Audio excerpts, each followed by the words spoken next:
Welcome back, guys. This is going to be episode 6 on Select Few. Today's guest is the one and only, the king of trapping, our boy Hunter Hicks, entrepreneur extraordinaire.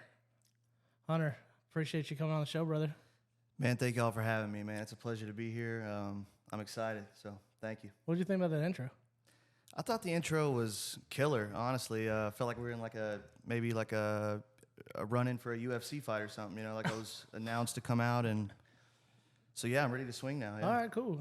We can, through this podcast, I'm hoping we'll get like Logan Paul, Yeah.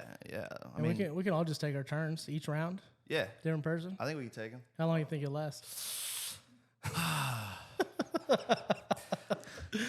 I don't know, man. I feel like Logan would be easier than Jake Paul. So, I mean, I don't know. I'll probably last a good 4 or 5 minutes with him. Okay. Yeah, that's better than me. I'm going to go 2. A solid 2. 2 minutes? Yeah, a solid 2. Yeah. My cardio's feeling good today, so I don't know, maybe. Oh, man. Maybe 3 or 4, yeah. So, dude, so tell us what you do. Tell us, kind of give us the start. What led you to today? Okay. Yeah. Well, thanks again for having me on. The start of everything was virtually, I always knew I wanted to be an entrepreneur. And from a young age, I kind of came up it's kind of weird. I'll start from the actual beginning. I'll spill the whole beans on the podcast. From a real young age, my family lived in a middle class kind of community. We kind of had everything we yearned for, from the age of birth till about 12, hardworking, just blue collar people. And when I was 12 or 13, my parents split up and got a divorce. And to make a long story short, I went to live with my father. And at the time, my father had gone through a divorce, lost his job, and it was just a tough time financially for me and Dad. Dad actually ended up taking a job to do over-the-road trucking, and which kind of left me, kind of there to fend for myself at a young age. And again, man, money was just on my mind because I needed to figure out how to earn a living to get out of the situation that I was in. So from a young age, I 13, 14, got involved with the wrong crowd due to the fact that we were living in a neighborhood that we were forced to kind of to move to. Lower income neighborhood, and long story short, ended up getting in a lot of trouble. So at 18, I was facing, multiple charges, and long story short, I had to turn my life around. So my neighbor at the time that we were living in a duplex actually passed away unexpectedly, and the new tenant that moved in actually worked for an animal trapping company out of Florida. So I was outside one night taking the trash out and saw his truck, and I was just like, this is absolutely crazy. I got to ask this guy what he does. So the next day, when he came outside and we'd met for the first time, I asked him about the business that he was in. I was just fascinated with the animals that were on his truck, raccoons, possums, snakes. I was like, what do you do for a living, man? This is crazy. So asked him about it, and 3 or 4 months down the road, he ended up getting me a job. So at the time, I needed a job. I needed something that was going to pay the bills. Really wasn't crazy fascinated with it. I just kind of got into it and quickly learned it and was excelling well. I was kind of leading the sales team in the state of Texas, and started really figuring out that the backbone of this particular company I was working for was their intentions were not good with the customers. So I decided that I was going to make a jump and start my own. So yeah, to make a really long story short, that's how I got in the business. All right. So that's one of the amazing things about a lot of the people that have come on the show now. It's the same type of story. It's like you got broken homes, you got financial struggles. All of these things seem to be like the core development of somebody's chasing a dream, chasing money, chasing as an entrepreneur. Do you feel like you had that mindset while you were getting in trouble or before the divorce?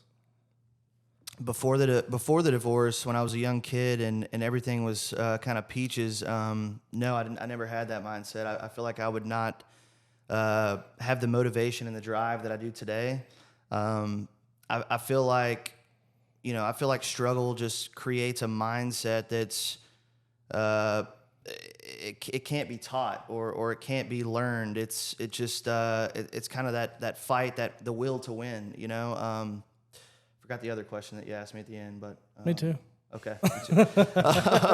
I definitely know for a fact I wouldn't be where I was today, and so it all kind of started when it all kind of started when the struggle happened.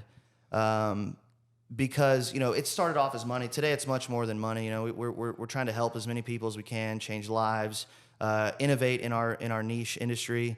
But it lit a fire because I had no choice. Me and Dad were struggling so bad at the time, and we were just in a difficult scenario, and we really didn't have anything, and we were just struggling to eat. So when you come from those parameters, you really get tricky fast. And while I was getting in trouble, I just really didn't know any other way at that time.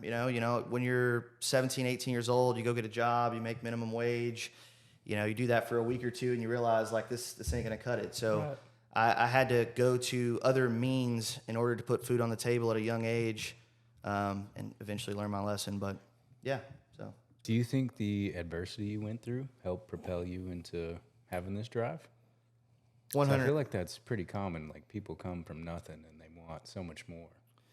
Yeah, 100%.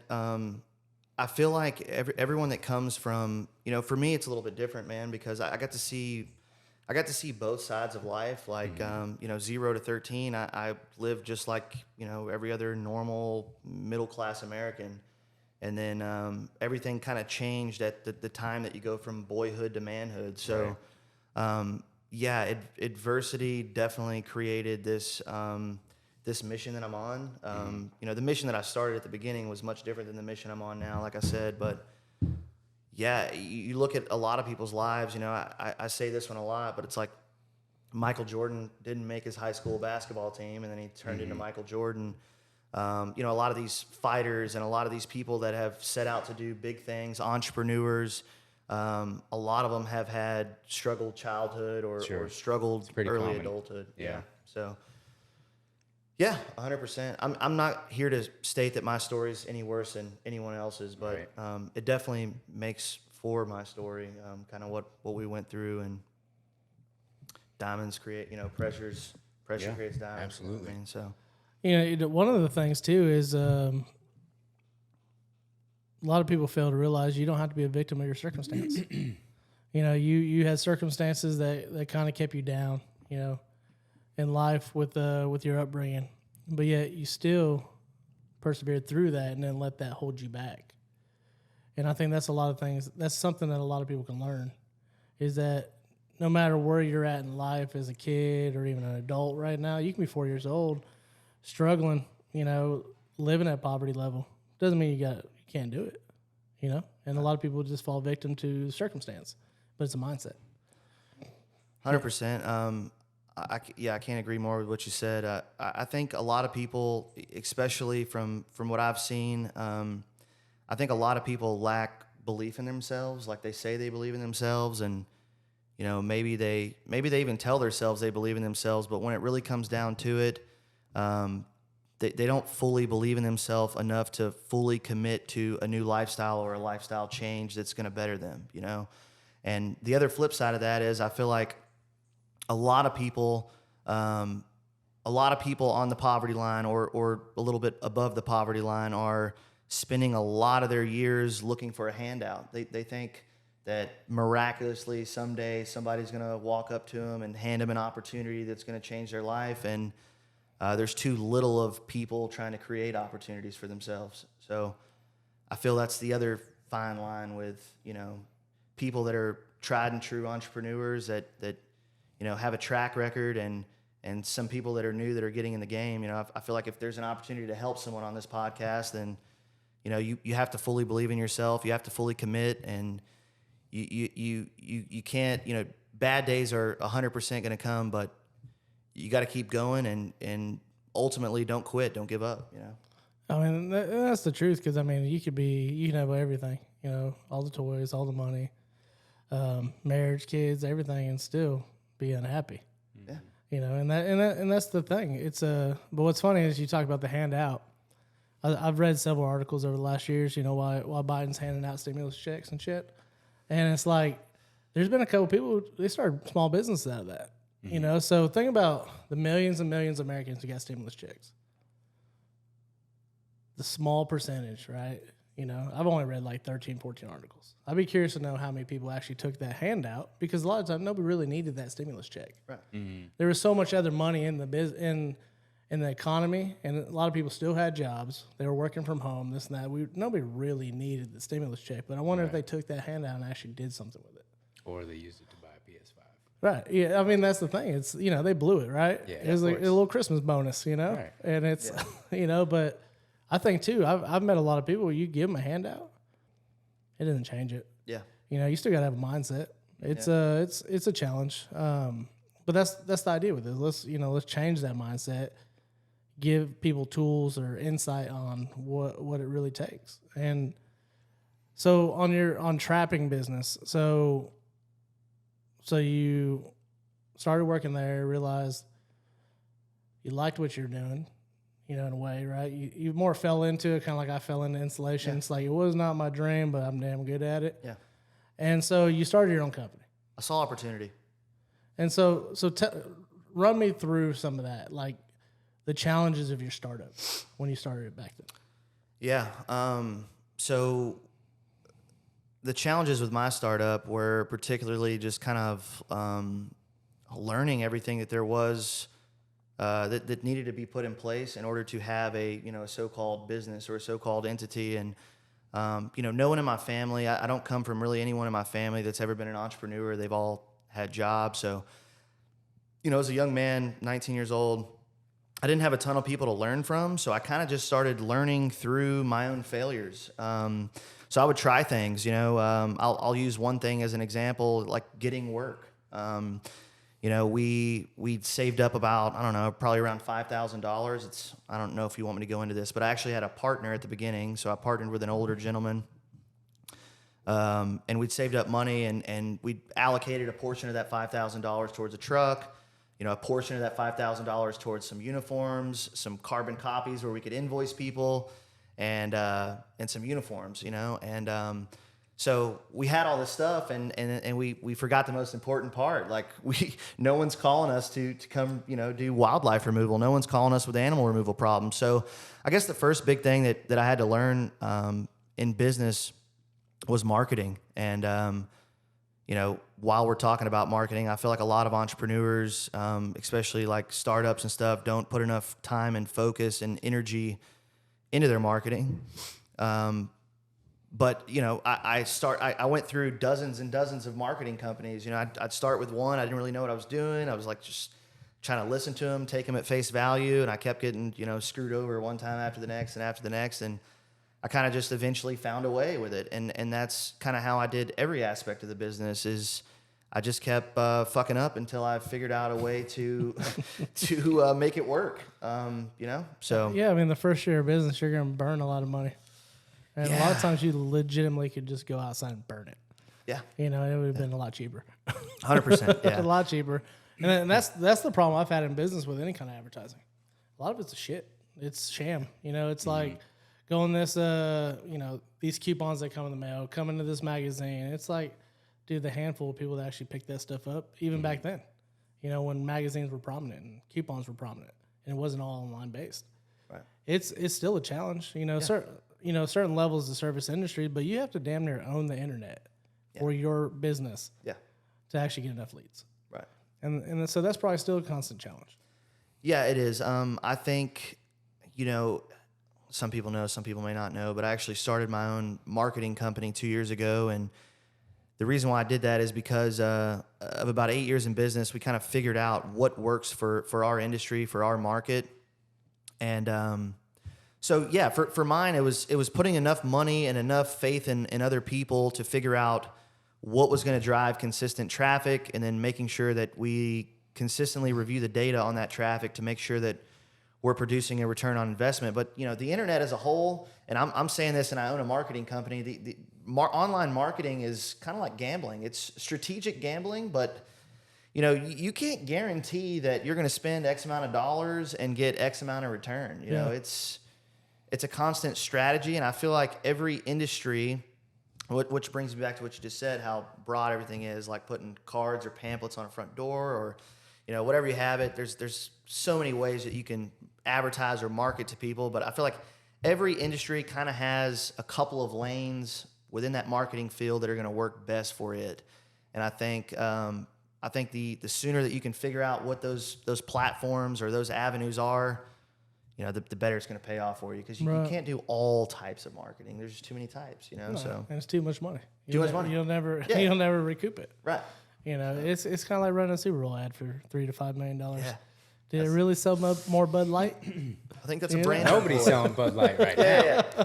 You know how many Super Bowl ads they're going to have this next time? Yeah. It's still not going to help. It's not going to work. With the stuff they just pulled, it ain't going to work. No. It's going to be so manly the next one. Oh. It's gonna Yeah. full Probably American. be a lumberjack on there or something, drinking it, right? Something like that. That's what they need, at least. They're gonna take a playbook out of Dos Equis. Yeah. Yeah. The sexiest man alive. Right. Yeah, that's not gonna work.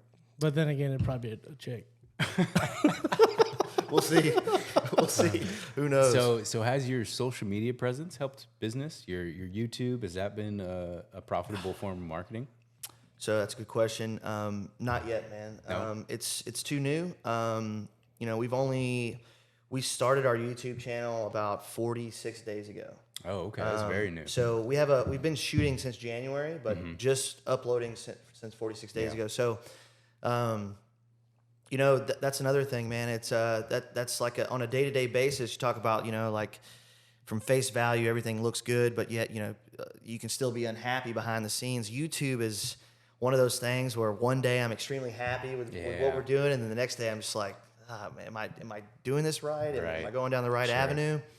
YouTube is a long-term thing for us. It brings on an entertainment side to the business. Mm-hmm. It brings on a branding side of the business. So, people that are external that are watching it that may not be in the states, this state, we only service this state. So if someone's in another state, they're not able to get service by us, they can still be entertained by us and see what we're doing on a day-to-day basis. Our hopes are that people want to get involved with the brand. People want to be a part of the brand. We plan on doing giveaways, hunting trips, fishing trips.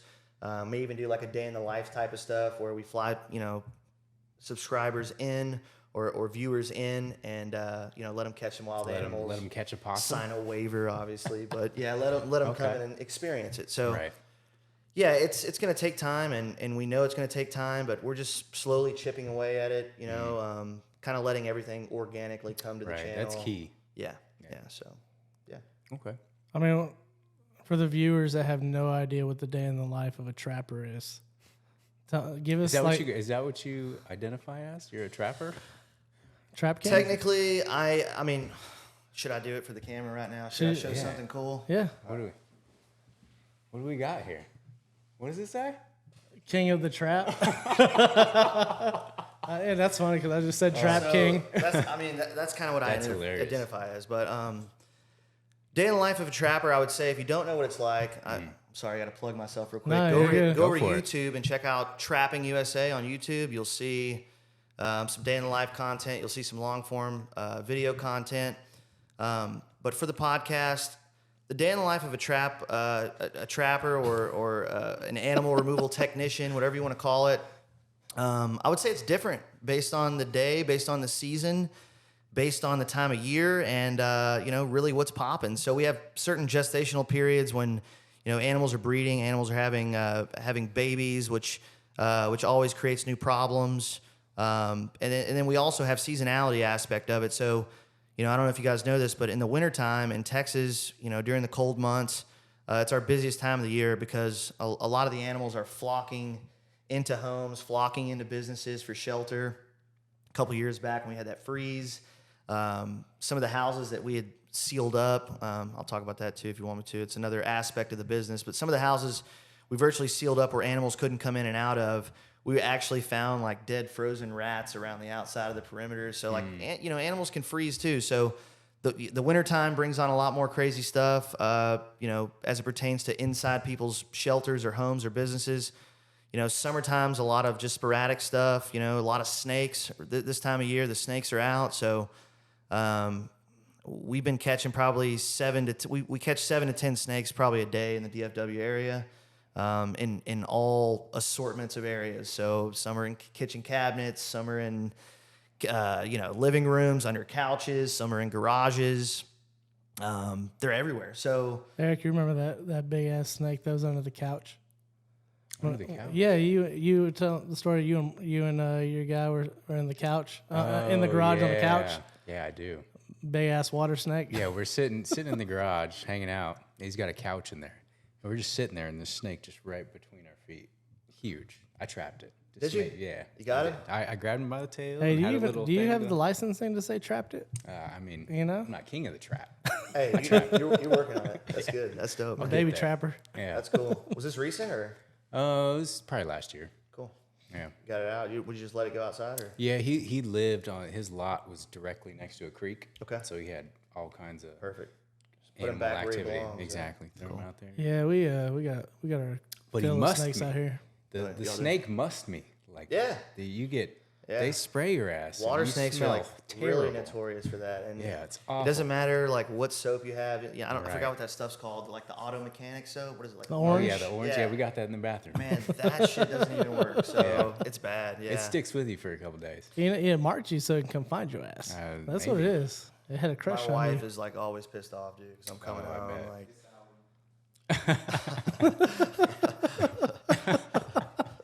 So what's like an average range of animals? Because when I think of trapping, what first things that comes to mind is snakes, possums, raccoons, skunks. yeah. Is there anything crazy that you ever someone says there's a bobcat in my backyard or Yeah. So, Yeah.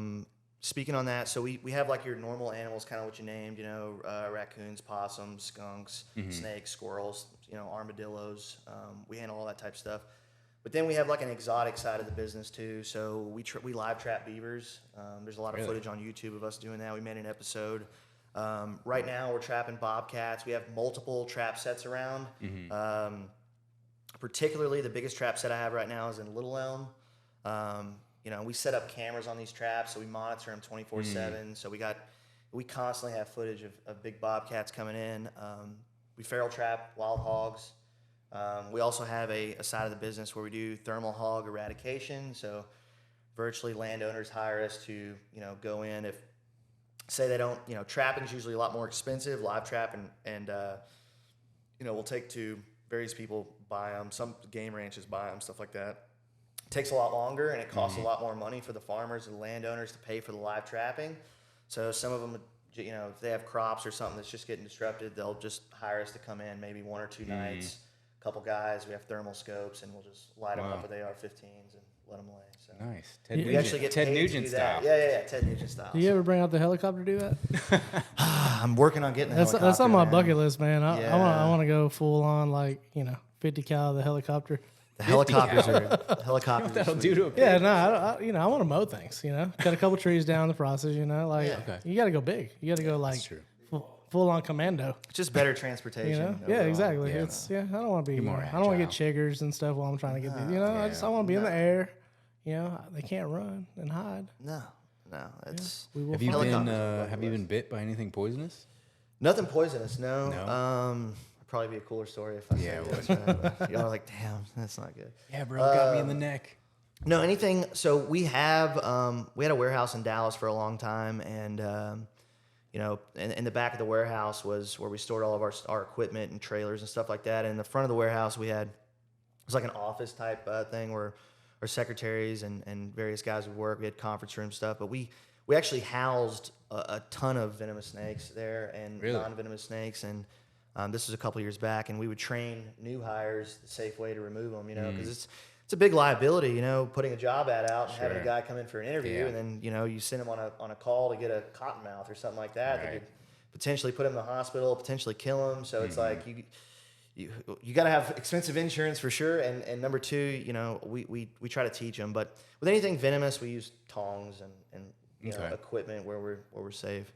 It can still happen. Full but body armor. virtually, yeah.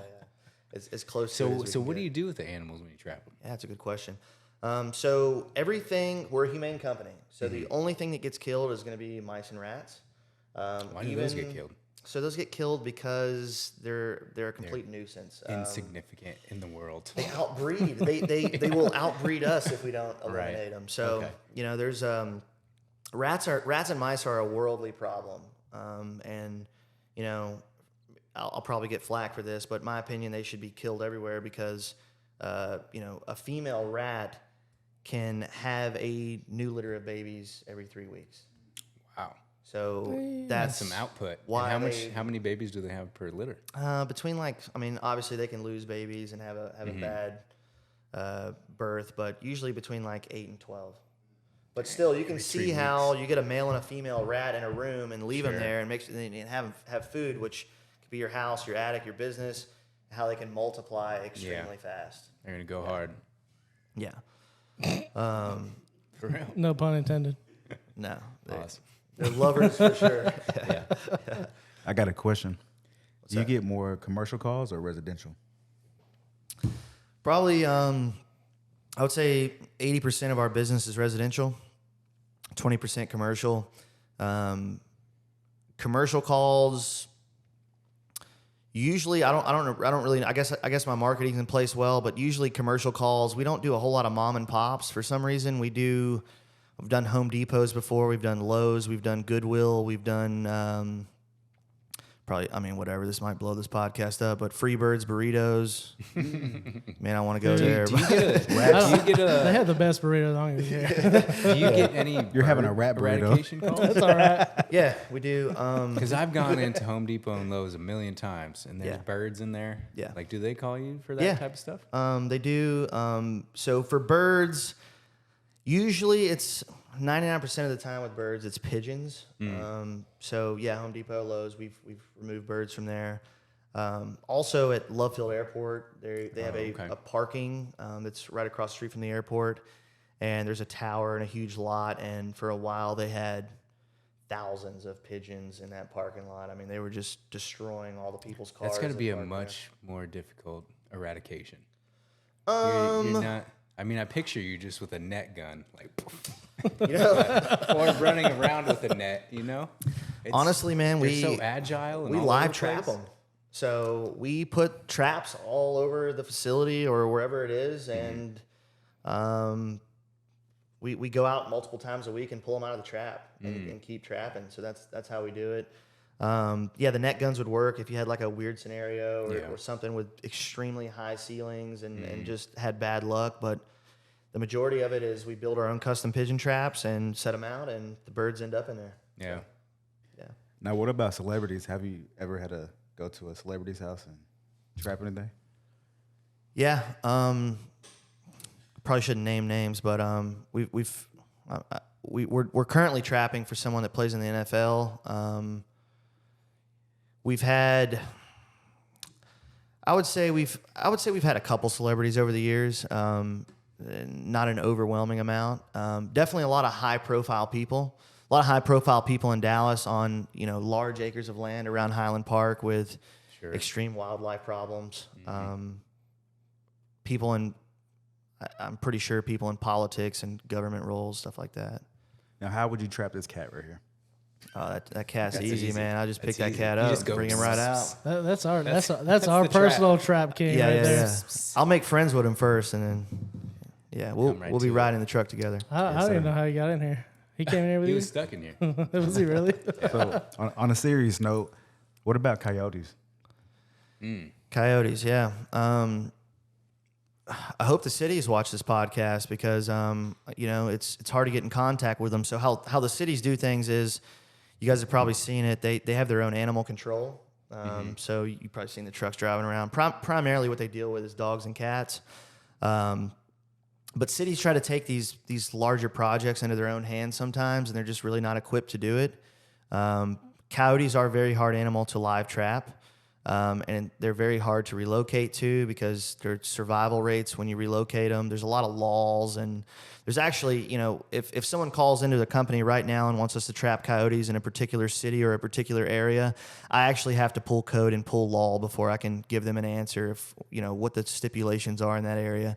And they're tightening up on them on a daily basis. So, Interesting. yeah. All right. So this marketing company that you have, what do y'all really focus on?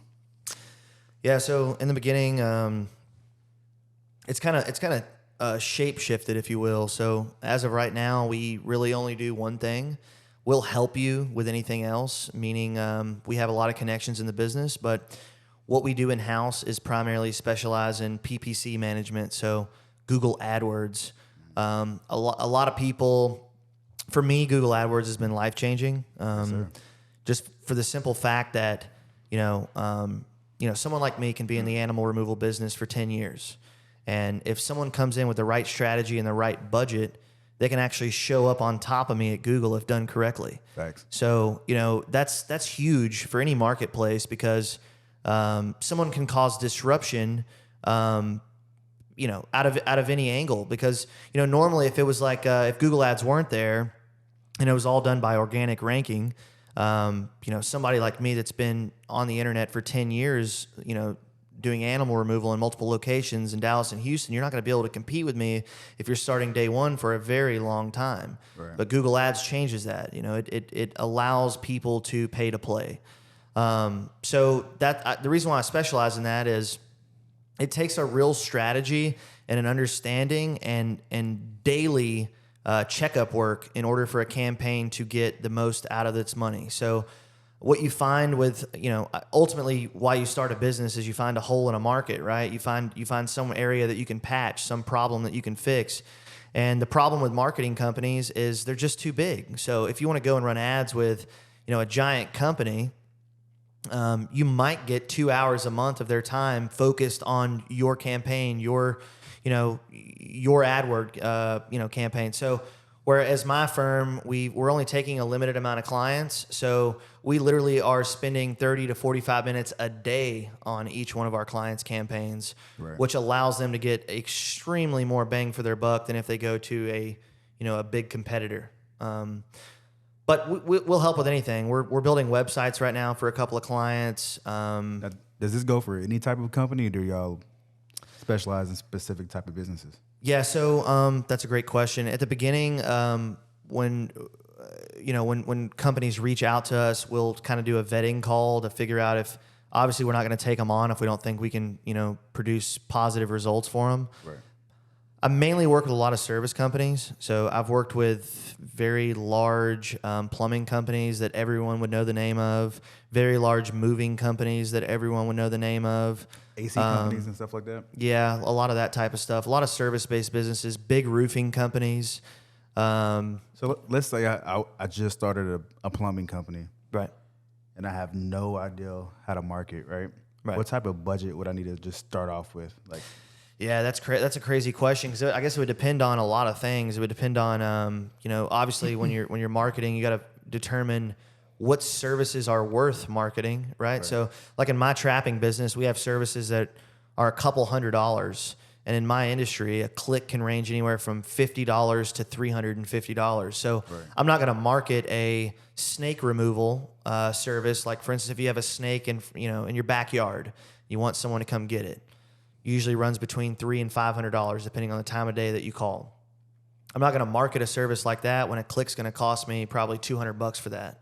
It doesn't make sense. it took So- half your profit. Yeah, it wouldn't make sense. I'm going to market my services that are thousands of dollars for a couple hundred. So because not every click is a call, and not every call is going to be a customer. So that's just numbers and knowing marketing. So. If you back to the plumbing thing, I'm actually working with a plumber right now that's doing a startup. I don't know if you'll see this, what? What's his name? Yeah. No, for real. Let's give him a shout out. Yeah. Should we give him a shout out? Let's give him a shout out. Might as bro. well. All right, I'm gonna give him a shout out right now. I'm gonna shout out to Tobias at Drip Plumbing. Yeah, new Drip client, Plumbing. my new client, and hope he does well. Yes, sir. So, what a plumbing company? He's got the drip. yeah, he's Drip. got the drip. And he's gonna stop the big drip at the house. Yeah, Drip Plumbing. Website is actually going to be ntx.com. And We're building we'll put for that. We'll put that in our YouTube bio. Oh, we're gonna put it in the We'll bio. plug him. We'll plug him, and we'll plug you as well. You're welcome for the free advertisement, Mr. Drip. Yeah, Drip Plumbing. I told you I got you, and I got you. King of the drip. He came on the show Drip just for tattoo on his you. back. Yeah. So write the check. My last question for you is, what's something that someone has said to you that has just stuck with you through this process of your entrepreneurship? Yeah.